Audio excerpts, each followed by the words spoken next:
Hi, I'm Adair Buckner. I'm an attorney in Amarillo, and I've been practicing for 42 years now. One of the areas that I love to practice in is estate planning and probate, and a part of that area involves guardianships. And a lot of times I'll get calls from people who say, my husband or my father, mother, or grandparent is starting to slip and they're having trouble taking care of themselves or remembering things. What do I need to do? And depending on where you are in that scenario, you can either avoid a guardianship if you act promptly, or you may be faced with no other option than to create a guardianship. A very important consideration if you have a loved one that you think may be starting to lose competency or the ability to manage their affairs is to see what kind of pre-planning can be done to avoid a guardianship.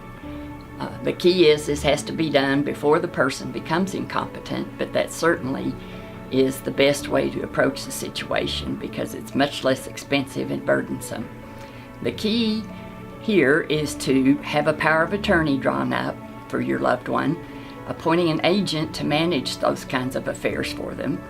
And there are statutory forms available, and a lot of people can do it yourself, but there's some really important considerations in drawing up a power of attorney that a lawyer can be very helpful in advising you or your loved one about.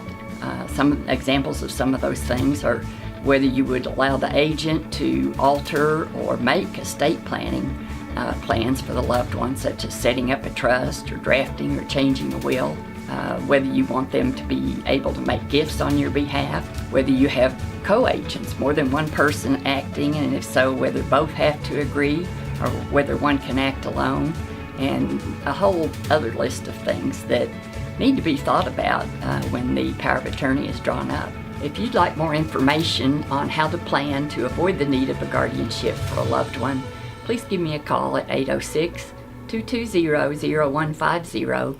I'd be happy to help you. Thanks.